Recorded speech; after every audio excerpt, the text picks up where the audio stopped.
হযরত আদম আলাইহিস সালাম ও বিবি হাওয়া অতি আনন্দে ও আরামে বেহেশতে বসবাস করতে লাগলেন।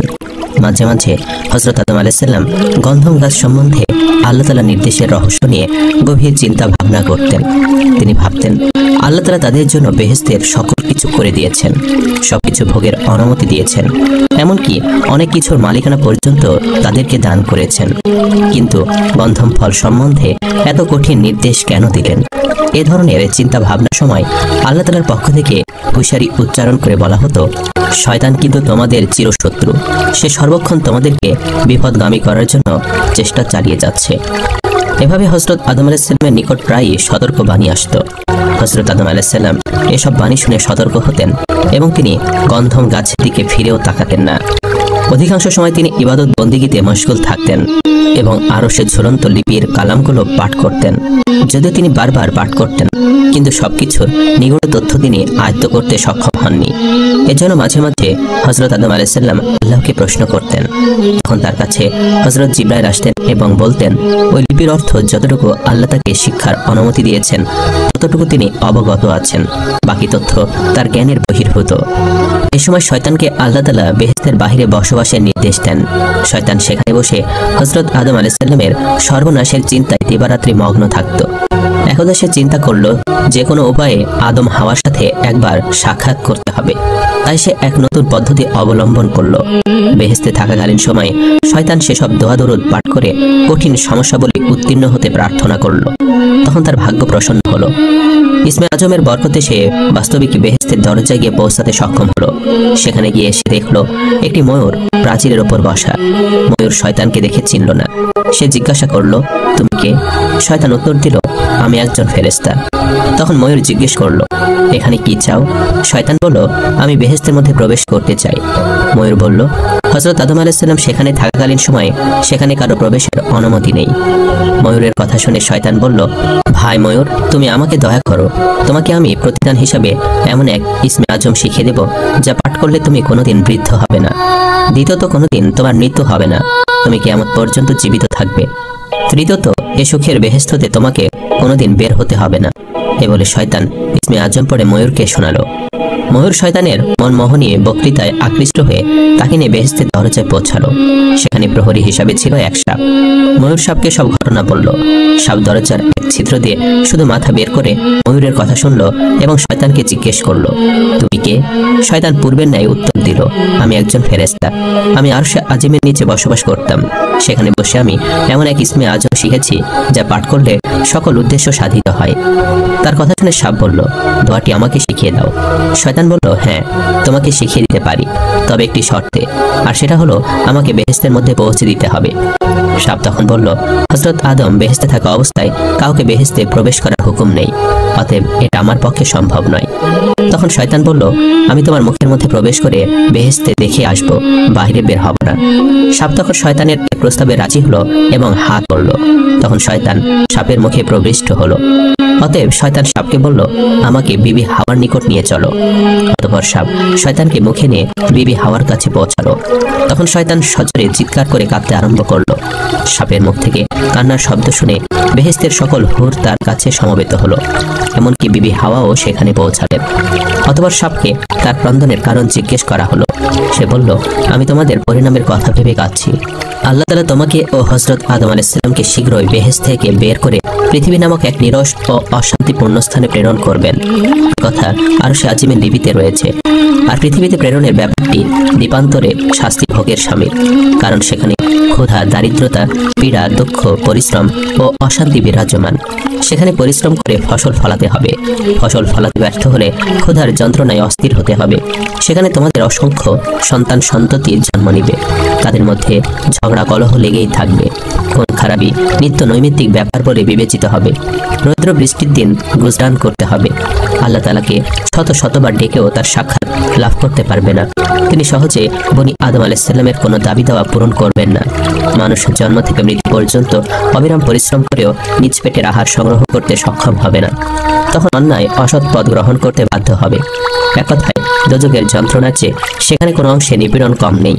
সে ভয়াবহ কষ্টকর পৃথিবীতে গিয়ে দিবারাত্র চোখের পানি ফেলে তোমরা শুধু কাঁদবে, কিন্তু তাতে তোমাদের দুঃখের কোনো অবসান হবে না। আমি তোমাদের সে দুঃখময় জীবনের কথা ভেবে কাঁদছি। অতঃপর বিবি হাওয়া শয়তানকে জিজ্ঞেস করলেন, তোমার কথার সত্যতা কিভাবে যাচাই করব?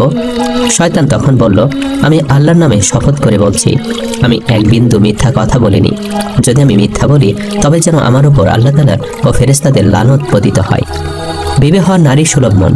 শয়তানের উত্তপ্ত বক্তৃতায় তার মন কিছুটা আকৃষ্ট হলো। তাই সে জিজ্ঞেস করলো, তবে পৃথিবীর এই নির্বাসন থেকে মুক্তির কি কোনো পথ আছে? শয়তান বলল, উত্তম পথ আছে, তবে তা গ্রহণ করবে কিনা জানি না। তখন বিবি হাওয়া বলল, আমরা সেটা গ্রহণ করব।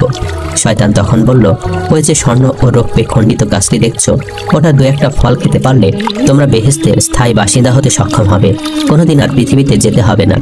বেহেশতের আরামাইশ তোমাদের জন্য সর্বক্ষণ বাধ্যতামূলক হয়ে থাকবে। শয়তানের কথা শুনে বিবি হাওয়া বললেন, ওই গাছের ফল খেতে আল্লাহ তাআলা বারণ করেছেন, অতএব এটা কিভাবে সম্ভব? শয়তান তখন বলল, আল্লাহ তাআলা দয়ার সাগর, তিনি অপরাধীর অপরাধ ক্ষমা করে থাকেন। এজন্য তার এক নাম গফুর। তিনি তার নামের মাহাত্ম্য বজায় রাখবেন বলে ওয়াদাও করেছেন। অতএব আল্লাহ তাআলার করুণা প্রাপ্তির বিষয়ে কোনো ভাবনার প্রয়োজন নেই। এখন আগের কাজ আগে করুন। তখন বিবি হাওয়া গাছের নিচে গিয়ে 3টি ফল ছেড়ে হাতে নিলেন। অতঃপর তিনি একটি ফলের খোসা ছাড়িয়ে দেখলেন তাতে ফোঁটা ফোঁটা রক্ত দেখা যাচ্ছে। রক্ত সম্বন্ধে হযরত মায়াস রাদিয়াল্লাহু তাআলা আনহু বলেছেন, বিবি হাওয়ার হাতে গন্ধমে রক্ত দেখার অন্তর্নিহিত কারণ ছিল সকল নারীর প্রতি মাসে একবার রক্ত দেখার সময় বাধ্যতামূলক করে দেওয়া। এটা ছিল তাদের অপরাধের শাস্তি স্বরূপ। বিবি হাওয়া শয়তানের মায়াকান্নায় এতটা আকৃষ্ট হলো যাতে তার স্বাভাবিক বিবেক বুদ্ধি পর্যন্ত কিছু বিগড়ে গেল এবং আল্লাহ তাআলার নিষেধবাণী বিস্মরণ হলো। তিনি ফলগুলো নিয়ে হযরত আদম আলাইহিস সালামের সিংহাসনের নিকট পৌঁছালেন। আদম আলাইহিস সালাম তখন হাওয়াকে জিজ্ঞেস করলেন, তোমাকে এতটা মলিন দেখাচ্ছে কেন এবং তোমার শরীরের সেই সুগন্ধি বা কোথায় গেল? বিবি হাওয়া বললেন, আমি এক মহা বিপজ্জনক খবর নিয়ে তোমার কাছে এসেছি। আদম আলাইহিস সালাম জিজ্ঞেস করলেন, কি সে দুঃখবর? বিবি হাওয়া বললেন, আল্লাহ তাআলা নাকি আমাদের অচিরে বেহেশত থেকে বের করে পৃথিবীতে নির্বাসন দেবেন। এমত অবস্থায় পৃথিবীতে না গিয়ে বেহেশতে চিরস্থায়ী বসবাসের এক পন্থা বেহেশতের দারোয়ান সাহেব আমাকে বলে দিয়েছে। সে বারবার কসম করে লাহে মাহফুজে রক্ষিত আল্লাহ তাআলার ভবিষ্যৎবাণী উল্লেখ করে বিস্তারিত আমাকে বলেছে। এমনকি পৃথিবীর দুর্গম ও কঠিন জীবনযাপনের খতিয়ান আমাকে সবিস্তারে বলেছে। আমি তখন এর প্রতিকার জানতে চাইলে সে ফলটি দেখি আমাকে বলেছে, যদি এটা আমরা ভক্ষণ করি তাহলে বেহেশতে চিরস্থায়ীভাবে থেকে যেতে পারবো। তখন হযরত আদম আলাইহিস সালাম বিবি হাওয়ার কথা শুনে বললেন, এটা যে সে নিষিদ্ধ গাছের ফল যা ভক্ষণ করতে আল্লাহ তাআলা বারবার নিষেধ করেছেন, অতএব এ বিষয় আমার নিকট দ্বিতীয়বার আর বলবে না। আমি কখনো আল্লাহর নির্দেশ অমান্য করে পথভ্রষ্ট হতে পারবো না। তুমি ওই ফল নিয়ে এখান থেকে চলে যাও। অতঃপর হযরত আদম আলাইহিস সালাম আল্লাহ তাআলার আদেশ লঙ্ঘনের ভয়ে সিংহাসনকে হুকুম দিলেন, এখান থেকে অন্যত্র চলো। সিংহাসন অতি দ্রুত হাজার হাজার মাইল দূরত্বে চলে গেল। বিবি হাওয়া গন্ধম ফল নিয়ে তার পেছনে পেছনে চলে গেল। হযরত আদম আলাইহিস সালাম বললেন, দেখো বিবি হাওয়া, তুমি আল্লাহর নির্দেশকে ভয় করো। এর বিরোধিতা করলে আমরা চিরদিনের জন্য নাফরমান হিসাবে শাস্তি ভোগ করব। বিবি হাওয়া বললেন, তুমি সঠিক ঘটনা অনুধাবন করতে সক্ষম হওনি। বেহেশতের প্রহরী মিথ্যাবাদী হতে পারে না। সে আল্লাহ তাআলার নামে কসম করে যা কিছু বলেছে তা আদৌ ভুয়া হতে পারে না। অতএব তুমি আমার কথা বিশ্বাস করো এবং ফলটি ভক্ষণ করো। হযরত আদম আলাইহিস সালাম বললেন, হ্যাঁ, যদি আল্লাহ আমাদের জন্য পৃথিবীতে নির্বাসন পছন্দ করেন তবে তাই সানন্দে মেনে নেব, তবুও তার আদেশের বিরোধিতা করতে পারবো না। তখন বিবি হাওয়া হযরত আদম আলাইহিস সালামের নিকট কোনরূপ প্রশ্রয় না পেয়ে সাপের নিকট চলে গেলেন এবং সাপের নিকট হযরত আদম আলাইহিস সালামের মন্তব্য জানালেন। তখন সাপ বলল, আপনি নরম হৃদয়ের মানুষ, আপনি পৃথিবীতে গিয়ে হযরত আদম আলাইহিস সালামের ন্যায় কষ্ট সহ্য করতে পারবেন না। অতএব এ ব্যাপারে আপনার অধিক তৎপর হওয়া উচিত, না হয় আপনাকে অধিক কষ্ট ভোগ করতে হবে। তাই আপনি বেহেশতের মধ্যে রক্ষিত এক জায়গায় নেশা জাতীয় শরাব আছে, সেটা এনে প্রথমে হযরত আদম আলাইহিস সালামকে পান করান। আদম এটা পান করার পরে যখন কিছুটা নেশাগ্রস্ত অচেতন হবেন তখন আপনি তার মুখে এই ফল তুলে দিবেন। এটাই সহজ পথ, এ পথে আপনার উদ্দেশ্য সফল হবে। অতঃপর বিবি হাওয়া সাপের পরামর্শ অনুসারে বেহেশতের সে নির্দিষ্ট স্থানে গিয়ে শরাব সংগ্রহ করলেন এবং অতি গোপনে তা এনে হযরত আদম আলাইহিস সালামের অজান্তে তাকে পান করালেন। তিনি শরাব পান করার পরে যখন কিছুটা অচেতন হলেন তখন বিবি হাওয়া তার মুখে সেই ফল তুলে দিলেন এবং নিজেও একটি ফল ভক্ষণ করলেন। হযরত আদম আলাইহিস সালাম যখন ফল দুটি গিলে ফেললেন তখন তিনি সিংহাসন থেকে ছিটকে পড়লেন। মাথার তাজ ও শরীরের পরিচ্ছদ খুলে পড়ে গেল। বিবি হাওয়াও উলঙ্গ হয়ে গেলেন। তারা উভয়ে দিশেহারা হয়ে গেলেন। তাড়াতাড়ি গাছের পাতা দ্বারা লজ্জাস্থান ঢেকে কিং কর্তব্য বিমূঢ় হয়ে দাঁড়িয়ে রইলেন। এমনকি তাদের নোরানি চেহারা বিগড়ে গেল, শরীরের উজ্জ্বলতা ম্লান হয়ে গেল। তখন হযরত আদম আলাইহিস সালাম বিবি হাওয়াকে জিজ্ঞেস করলেন, তুমি কি আমাকে সে নিষিদ্ধ গাছের ফল আমার অলক্ষ্যে খাইয়ে দিয়েছ? বিবি হাওয়া বললেন, হ্যাঁ প্রাণ প্রিয় স্বামী, আমি সাপ রূপধারী ফেরেশতার পরামর্শ অনুসারে সুকৌশলে তোমাকে সেই গন্ধম ফল খাইয়ে দিয়েছি। এখন আমাদের কি হবে? হযরত আদম আলাইহিস সালাম বললেন, এখন আল্লাহর দরবারে কাঁদো আর ইস্তেগফার পাঠ করো। কিছুক্ষণের মধ্যে হযরত জিবরাইল আলাইহিস সালাম সেখানে উপস্থিত হয়ে বললেন, হে আদম, আপনি ও আপনার স্ত্রী আল্লাহ তাআলার নির্দেশ লঙ্ঘন করেছেন। এখন আপনারা বেহেশতের বাইরে অবস্থান নিন। পরে আল্লাহ আপনাদের সম্পর্কে যে ফয়সালা দিবেন সে অনুসারে ব্যবস্থা নেওয়া হবে। হযরত আদম আলাইহিস সালাম ও বিবি হাওয়া আল্লাহ তাআলার আদেশ অমান্য করার পর পাগল প্রায় হয়ে গেল। তখন হঠাৎ আল্লাহ তাআলা হযরত আদম আলাইহিস সালামকে ডাকলেন। হযরত আদম আলাইহিস সালাম কৃত অপরাধের কারণে এত লজ্জিত হলেন যে আল্লাহ তাআলার ডাকে তিনি সাড়া দিলেন না। তখন জিবরাইল আলাইহিস সালাম তার কাছে এসে বললেন, হে আদম, আল্লাহ তাআলা আপনাকে ডেকেছেন। তখন হযরত আদম আলাইহিস সালাম বললেন, হে মহান প্রভু, আমি আপনার কাছে বড়ই লজ্জিত, আপনার ডাকে সাড়া দিতে সাহস পাই না। তখন আল্লাহ তাআলা বললেন, আমি কি তোমাদেরকে ওই গাছ সম্বন্ধে নিষেধ প্রদান করিনি এবং বলিনি যে শয়তান তোমাদের প্রকাশ্য শত্রু? তখন আদম ও বিবি হাওয়া কেঁদে কেঁদে বললেন, হ্যাঁ প্রভু, আপনি বলেছেন। এ সত্ত্বেও আমরা নিজেরা নিজেদের উপর জুলুম করেছি। এখন যদি আপনি আমাদেরকে ক্ষমা না করেন তবে আমরা বরবাদ হয়ে যাব। তখন আল্লাহ তাআলা হযরত আদম আলাইহিস সালামের জবাবে বললেন, আপাতত তোমরা সকলে একে অপরের শত্রু হয়ে পৃথিবীতে নেমে যাও। সেখানে তোমাদের কিছুদিন জীবন কাটিয়ে আসতে হবে। যারা আমার খুশি অর্জন করে আসবে তাদের জন্য বেহেশত এবং যারা আমার অবাধ্য হবে তাদের জন্য কঠিন আযাব নির্ধারিত থাকবে। পৃথিবীতে তোমরা নির্দিষ্ট সময় বাঁচবে, তারপর তোমাদেরকে নিয়ে আসা হবে। অতঃপর মহান আল্লাহ তাআলা হযরত আদম আলাইহিস সালাম, হাওয়া, সাপ, ময়ূর ও ইবলিসকে দুনিয়ায় নিক্ষেপ করতে জিবরাইল আলাইহিস সালামকে হুকুম করেন। ফলে জিবরাইল আলাইহিস সালাম হযরত আদম আলাইহিস সালামকে ভারতের একটি উপদ্বীপ এবং হাওয়া আলাইহিস সালামকে খোরাসানে নিক্ষিপ্ত করেন। অথবা পৃথিবীতে থাকাকালীন একদিন হযরত আদম আলাইহিস সালামের নিকট জিবরাইল আলাইহিস সালাম এসে বললেন, মৃত্যুর পূর্বে হজ করে নিন। মৃত্যুর কথা শুনতেই আদম আলাইহিস সালাম ঘাবড়ে যান এবং হজের সংকল্প গ্রহণ করেন। হজে যাওয়ার পথে যেখানে তার পা পড়েছে সেখানে পরবর্তীকালে গ্রাম ও জনবসতি গড়ে ওঠে। তিনি কাবা গৃহের নিকটবর্তী হতেই সব ফেরেশতা তার নিকটে এসে বলল, হে আদম, 2000 বছর ধরে আমরা এ ঘরে তাওয়াফ করছি। তখন কাবার নাম ছিল বাইতুল মামুর। এ ঘরের সদর অন্তর তখন খোলা এবং উপযুক্ত জব রসদের তাঁবু টানানো ছিল। তাঁবুর টানগুলো তখন ছিল স্বর্ণের। একদা হযরত আদম আলাইহিস সালাম আরাফাত ময়দানে জাবালে রহমতের ওপর বিশ্রাম নেওয়ার উদ্দেশ্যে অবস্থানকালে দেখতে পান হযরত হাওয়া আলাইহিস সালাম জেদার দিক থেকে আরাফাতের ময়দানের দিকে আসছেন।